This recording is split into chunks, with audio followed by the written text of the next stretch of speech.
Crash Course Philosophy is brought to you by Squarespace. Squarespace, share your passion with the world.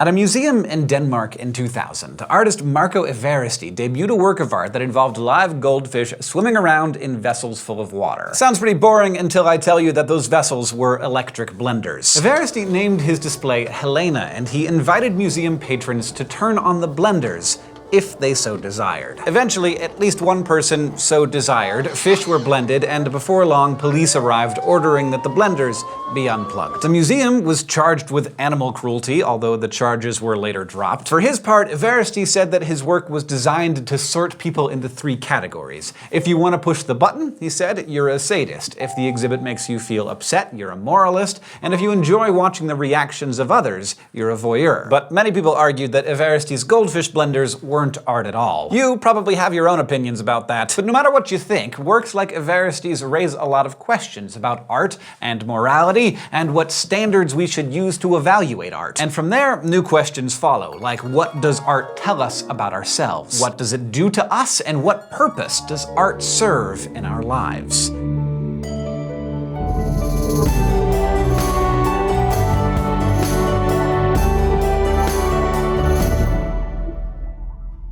You know who was super anti-art? Plato. He believed that art plays to our emotions rather than to our reason, and if you recall Plato's idea of the tripartite soul, he thought the rational part of the soul should always be in charge. So art was problematic for him because it encourages us to think with the spirited or emotional part of our souls. He also had a beef with art because he said it depicts the imaginary as if it were real, and for a guy who was as concerned with truth as he was, you can see why this might have been a problem. Plato was so concerned about the dangers of art that he actually advocated for its widespread censorship. And while you might disagree with him on that, you can probably at least agree with his sentiment that art is powerful. But what is it good for? Well, let's fast forward about 2,400 years for that. 20th century British philosopher R.G. Collingwood acknowledged that art is frequently used as an escape from life, a simple amusement, a distraction. But he also said that the best art, the art that really matters, is the stuff that changes the way we interact with the world. So Collingwood drew a distinction between what he called amusement art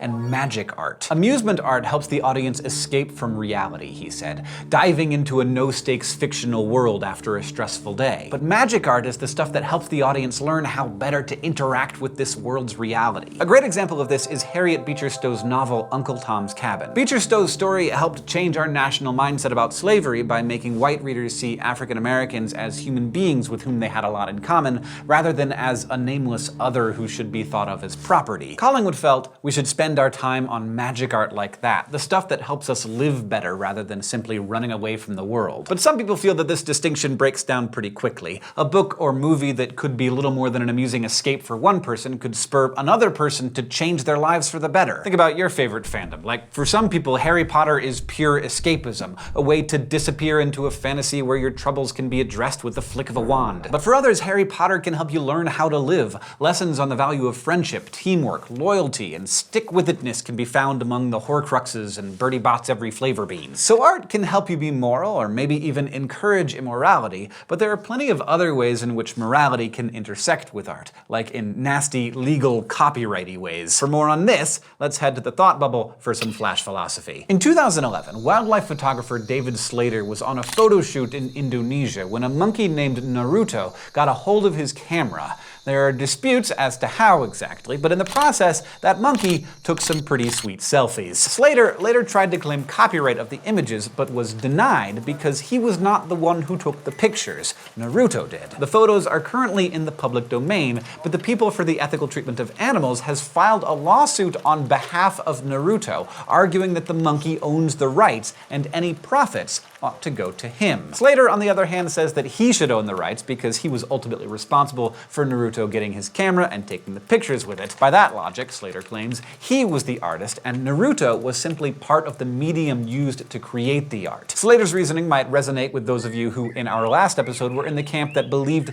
art required an intentional artist. In that view, Naruto can't claim the pics because he probably didn't understand himself as deliberately taking self-portraits. But arguably, Slater director's intention didn't shape the pictures either. He didn't decide how to position the camera or when to click the shutter. But he did decide to go to that particular location knowing it was full of curious little primates with opposable thumbs that would make working a camera possible. So what do you think? Is there any artist behind these pictures? And if there is, who is it? Maybe it's a collaboration, and Slater and Nerdo should split the profit. I bet one of them would be willing to take his cut in chom-choms. Thanks, Thought Bubble. One of the first people to really consider the philosophical questions of art was Aristotle. Unlike his teacher Plato, Aristotle was generally pro-art because he saw it as useful. He believed our bodies need to experience a full range of emotions in order to stay in balance. He argued that if we haven't been sad in a while or had a good adrenaline rush, we can start to crave those feelings. And when we don't or can't experience the full range of emotions in our actual lives,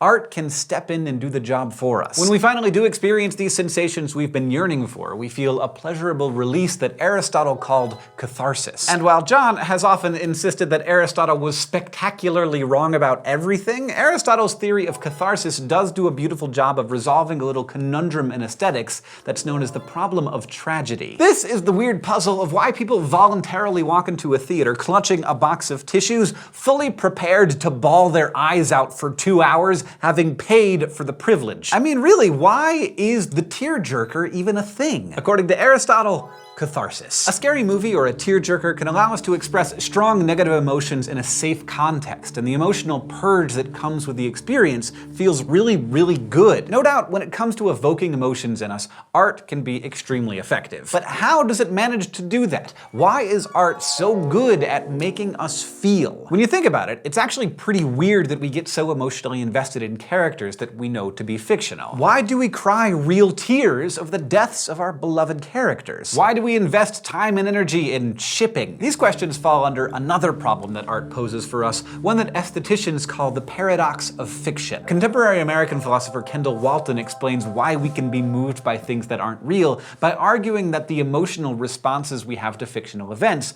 aren't real either. Instead, he says, we experience what he calls quasi-emotions, basically emotion-like responses that can be triggered by fiction, but don't exist or function on the level of true emotions. Now, as evidence for this, Walton points out that people don't respond to scary movies as they would to real-life terror. Like, when we're watching a scary movie, we don't run out of the theater and call 911 like we would if we saw a real person in danger. But other thinkers, like American philosopher Noel Carroll, disagree. Carroll argues that we can have real emotional responses to fictional characters and situations. Our emotions don't have to correspond to external reality in order for the emotions themselves to be real, he says.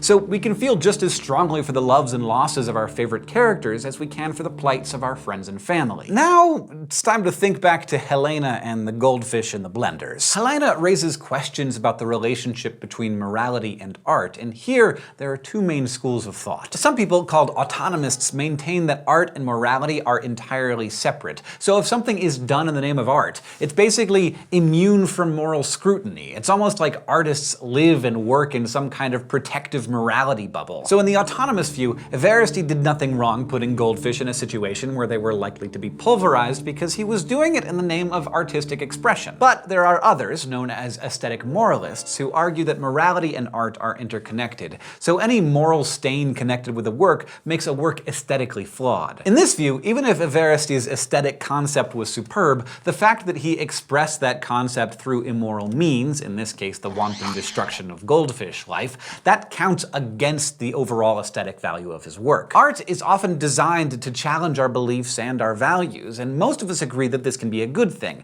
But are there limits? We often give artists credit for amazing works of art that inspire positive change in the world, like Uncle Tom's Cabin. But if a work inspires bad actions or bad attitudes, is the artist to blame for that too? As in most areas of philosophy, there's plenty more about aesthetics that we could explore if we had time. But as we move on to the next segment of our course, I hope you found that aesthetics, one of the less well-known areas of philosophy, is worth your attention as you continue to interact with art in your lives. Today, we learned about R.G. Collingwood's view that art art is best when it helps us live better lives. We learned how Aristotle's concept of catharsis can resolve the problem of tragedy, and we studied the paradox of fiction. We also thought about the debate between autonomism and moralism. This episode of Crash Course Philosophy is made possible by Squarespace. Squarespace is a way to create a website, blog, or online store for you and your ideas. Squarespace features a user-friendly interface, custom templates, and 24/7 customer support. Try Squarespace at squarespace.com/crashcourse for a special offer. Squarespace, share your passion with the world. Crash Course Philosophy is produced in association with PBS Digital Studios. You can head over to their channel to check out a playlist of the latest episodes of shows like Gross Science, PBS Idea Channel, and It's Okay to Be Smart. This episode of Crash Course was filmed in the Dr. Cheryl C. Kinney Crash Course studio with the help of all of these awesome people, and our equally fantastic graphics team is Thought Cafe.